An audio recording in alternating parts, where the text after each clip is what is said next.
Hadis nomor 814 dalam Sahih Muslim. Qala al-Imam Muslim ibn al-Hajjaj rahimahullahu taala rahmatan wasi'atan.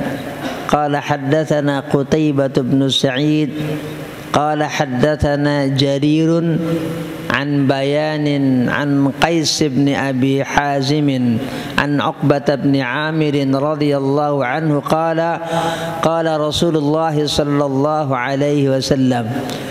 Al-Imam Qutaibah bin Sa'id Syekhul Masyayikh, guru dari para guru pakar hadis, perawi hadis, gurunya Imam Muslim, ya gurunya Imam Bukhari, gurunya Imam Abu Dawud, gurunya Imam Tirmidzi. Guru dari para guru, maha guru hadis, ulama, namanya Qutaibah bin Sa'id, lahir tahun 149 Hijriah, 149 Hijriah Pak Fauzi. Wafat tahun 240 Hijriah. Usianya berapa Bang Madi? Lahir tahun 149. Wafat tahun 240. Wan 80 tahun ya. 90. Jadi usianya Pak Suminta cukup sepuh, cukup panjang. Tapi usia yang panjang itu memang beliau sangat mumpuni, sangat bermanfaat, bukan hanya bagi ulama tapi juga bagi seluruh umat Islam yang tidak menyadari kalau membaca hadis itu pasti di sana banyak jasa dari Al-Imam Qutaibah bin Sa'id. Beliau ini kelahiran kota kecil namanya Balakh. Kota Balakh itu sekarang adanya di Afghanistan. Jadi lahir di Afghanistan. Dan memang Afghanistan dulu itu banyak melahirkan para ulama besar. Dari ulama tafsir sampai ulama hadis dan ulama-ulama dari beragam bidang keilmuan yang lahir di Afghanistan, termasuk Al-Imam Qutaibah bin Sa'id. Guru dari gurunya Imam Muslim, berarti gurunya Imam Qutaibah bin Sa'id juga ulama besar. Namanya Al-Imam Jarir bin Abdul Hamid. Jadi yang dimaksud di sini adalah haddatsana Jarir adalah Al-Imam Jarir bin Abdul Hamid, ulama besar dari kota Kufah. Lahir tahun 110 Hijriah, wafat tahun 188 Hijriah. Ulama besar dari kota Kufah, Irak sekarang. Namanya Al-Imam Jarir bin Abdul Hamid. Itu sekelumit tentang perawi yang ada di dalam hadis nomor 418 riwayat Imam Muslim tentang hadis Rasulullah sallallahu alaihi wasallam yang berisi keutamaan dari dua surah yang populer dengan sebutan Al-Mu'awwidzatain. Dua surah yang merupakan perlindungan, ta'widz. Al-Mu'awwidzatain, dua surah perlindungan yang disabdakan oleh Rasulullah sallallahu alaihi wasallam dalam hadis ini, alam tara ayatin unzilat al-lailata lam yura mithluhunna qattu. Tahu enggak kamu? Jadi alam tara di sini maksudnya ay alam ta'lam. Ya, ra'a yara maksudnya alima ya'lamu.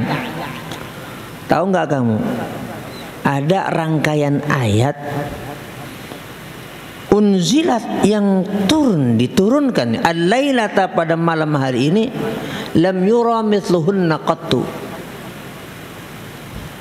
yang nggak pernah ada sebelumnya rangkaian ayat yang seperti ini. Kenapa? Rangkaian ayat ini di setiap ayatnya adalah permintaan, permohonan, perlindungan kepada Allah Subhanahu wa taala. Gitu ya, Pak Jamidin. Qul a'udzu birabbil falaq wa qul a'udzu birabbin nas, dalam hadis ini Nabi memberikan satu sabda, Pak Julukman, yang dimaksud rangkaian ayat yang malam hari ini turun yang gak pernah ada sebelumnya terkait dengan ayat-ayat yang isinya di setiap ayat itu adalah permohonan perlindungan kepada Allah Subhanahu wa taala. Ternyata rangkaian ayat itu adalah rangkaian ayat yang ada pada surah Al-Falaq dan surah An-Nas. Ini surah panjang dan banyak ulama yang menuliskan tafsir hanya untuk surah ini saja dan dua surah ini. Ibnu Taimiyah misalnya menulis dengan panjang lebar tentang surah Al-Falaq. Qul a'udzu birabbil falaq min syarri ma khalaq wa min syarri ghasiqin idza waqab wa min syarri an-naffatsati fil 'uqad wa min syarri hasidin idza hasad. Bahkan beliau kaitkan dengan rangkaian ayat yang lain yang mungkin gak terfikirkan. Misalnya Al-Falaq itu terkait dengan waktu. Falaq, al-isbah, as-subhu, waktu di mana kita memulai aktivitas. Misalnya dua surah ini tartibnya ada di akhir Quran.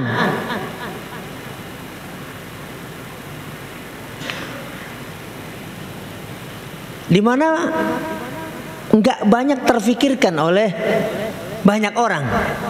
Tapi para ulama seperti Al-Imam Ibnu Taimiyah rahimahullah ta'ala rahmatan wasi'atan memberikan penjelasan yang begitu luar biasa. Dua surah ini ada di akhir urutan rangkaian dalam Quran yang 30 juz. Pernah nggak kita kepikiran itu coba? Ngapain Al-Falaq An-Nas ada di akhir urutan mushaf? Walaupun dari segi tartib nuzulnya, urutan turunnya kan enggak akhir, tapi urutan yang ada di mushaf akhir. Sosial Al-Falaq An-Nas. Tama ya.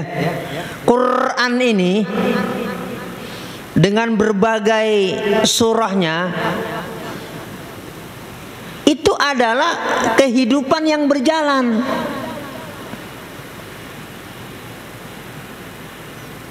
Quran dari mulai juz 1 sampai juz 30, dari mulai Al-Fatihah sampai An-Nas, itu adalah kehidupan yang berjalan. Contoh sisinya yang yang dikatakan oleh Imam Ibnu Taimiyah, akhir surah, akhir juz dalam Quran itu adalah juz amma.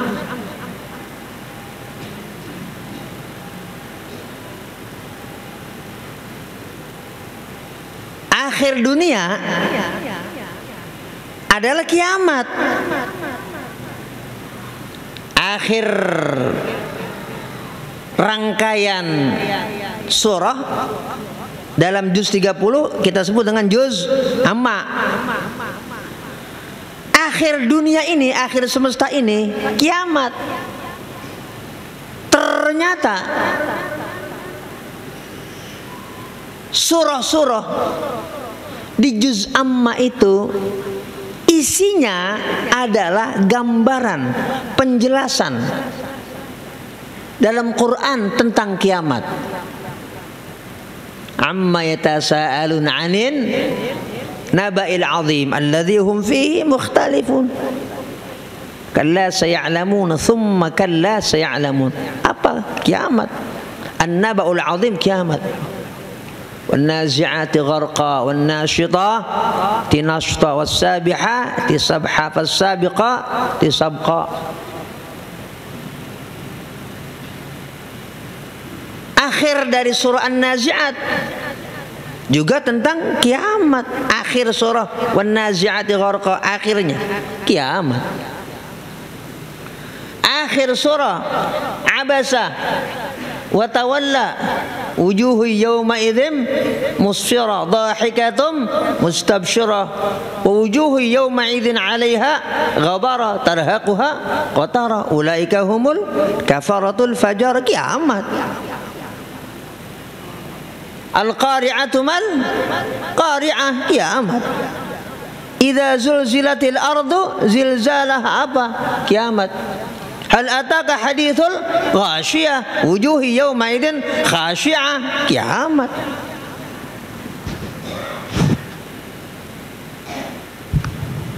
Coba kita renungkan. 3. Akhir zaman itu banyak fitnah.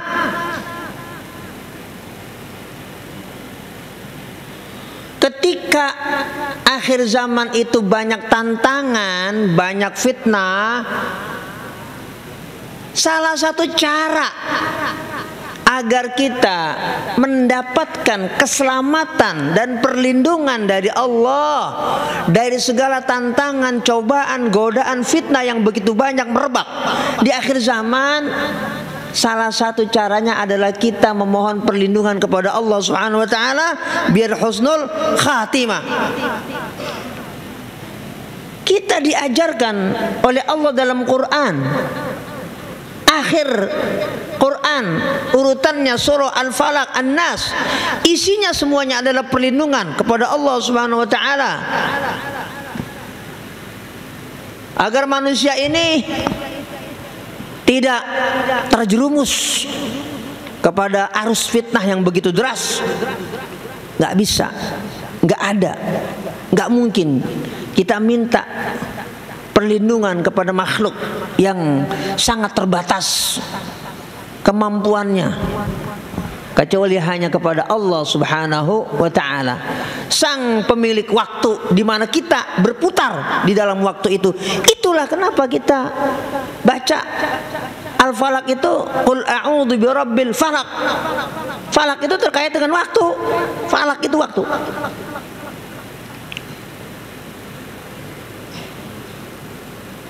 Kalau kita nggak minta perlindungan kepada Allah Subhanahu wa taala di saat kita ada di waktu yang terus berputar, kita bisa tergilas. Naudzubillah. Kenapa? Godaannya banyak. Makhluk apa yang ada itu yang merupakan makhluk ciptaan Allah Subhanahu wa taala banyak syarnya,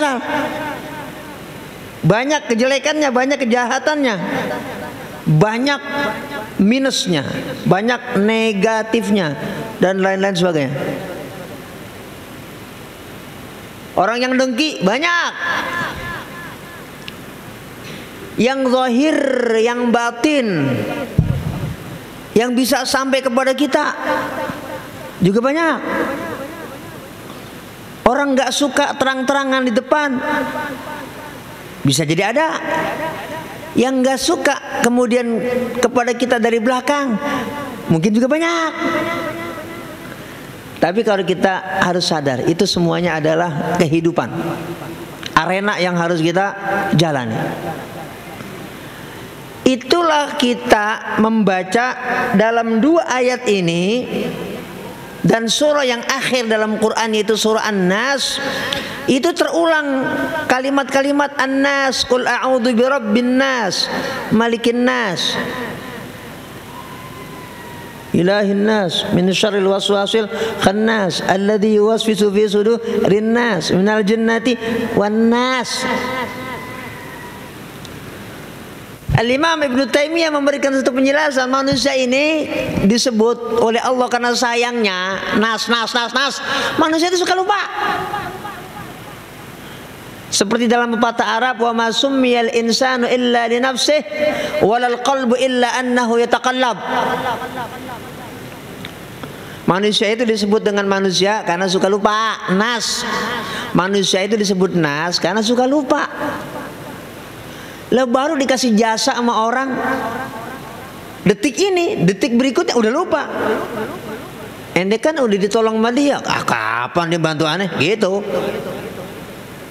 Bang Erin, biasa manusia itu suka lupa. Karena manusia suka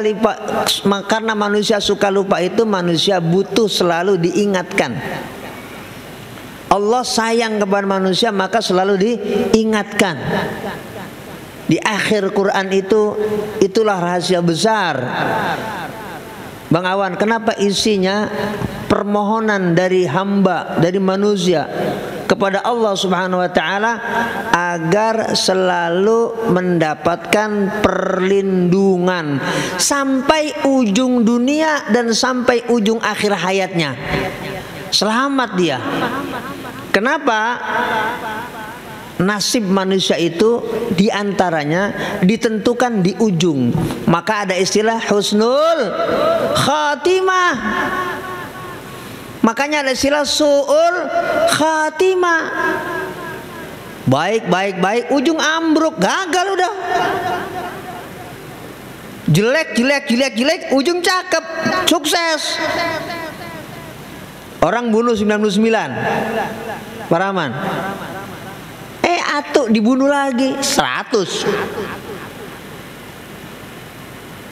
Dia bertekad untuk bertobat. Dan kemudian dikasih tahu sama orang yang soleh, caranya kamu biar jadi orang baik, kamu pindah ke kampung sebelah. Dan dia ikuti nasihat orang soleh itu. Ini hadis, ini sahih, riwayat Imam Bukhari dan Muslim. Kita baca dalam kitab Riyadhus Shalihin. Belum sampai lembar 10 udah ada tuh hadis itu. Hadis riwayat Imam Bukhari dan Muslim. Dan ini udah sering kita dengar hadis ini. Belum ngapa-ngapain, mati. Baru punya niat doang, baru punya tekad doang. Ujungnya bagaimana? Diberikan rahmat, diberikan ampunan oleh Allah Subhanahu wa taala. Ending orang ini oleh Allah dinilai orang baik. Dari awal sampai menjelang akhir hancur. Bang Baza, jelek, akhir cakep, akhir jelek, jelek. Naudzubillah. Kita disayang sama Allah, jangan sampai akhirnya jelek. Imannya cakep, makanya qul huwallahu ahad tuh. Biar kita selamat di akhir, di ujung dunia, di ujung bumi, di ujung akhir hidup kita. Ada Al-Falaq, ada An-Nas. Itu kalau kita selami, kalau kita dalami, kalau kita renungkan, betapa sayangnya Allah Subhanahu wa taala kepada kita, di antaranya dengan kita meresapi Al-Falaq, An-Nas. Pantas Rasulullah bilang dalam hadis ini ayat-ayat yang gak pernah kamu temukan lagi udah. Kata Rasulullah kepada sahabat Uqbah bin Amr, lam yura mithluhunna qattu. Alam tara ayatin unzilat al-lailata lam yura mithluhunna qattu. Qala Rasulullah sallallahu alaihi wasallam, qul a'udzu birabbil falaq wa qul a'udzu birabbin nas. Pantas Nabi, sebegitunya Nabi bicara, bersabda tentang dua surah ini. Ternyata dikupas oleh para ulama, isinya luar biasa. Ya Allah, waktu ada di sana. Makanya kita baca dalam tafsir Ibnu Katsir itu, coba saya ada surah Al-Insyirah. Bukan, wal asr, Al-Asr. Surah Al-Asr saya buka di tafsir Ibnu Katsir. Terkait dengan qul a'udzu birabbil falaq, ada baca ya. Di situ ada kutipan yang disampaikan oleh Imam Ibnu Katsir tentang ucapan Imam Syafi'i. Nazar. Ada. Wal 'asr. Ada. Di mana di dalam tafsir itu nih, dalam tafsir Ibnu Katsir, Imam Syafi'i mengatakan, "Lau tadabbaran nasu hadhihi surata la wasi'atuhum." Nah,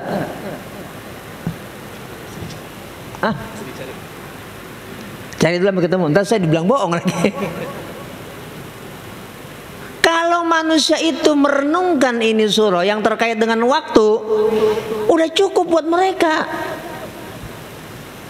Makanya Imam Malik ada juga di situ. Ada Imam Malik ya? Ada Imam Malik, ada Imam Syafi'i. Imam Malik itu menafsirkan wal asri bukan demi waktu. Ya ada kaitannya juga dengan waktu. Beliau menafsirkan wal asri itu ay al asyi. Al asyi demi waktu sore. Imam Malik bin Anas al-Asbahi dalam tafsir Ibnu Katsir memberikan penjelasan yang dimaksud wal asri demi asar adalah demi waktu sore. Karena waktu sore itu waktu di mana tenggelamnya matahari dekat. Itulah waktu kita ada di muka bumi, dekat, cepat, gasik kata orang Bekasi.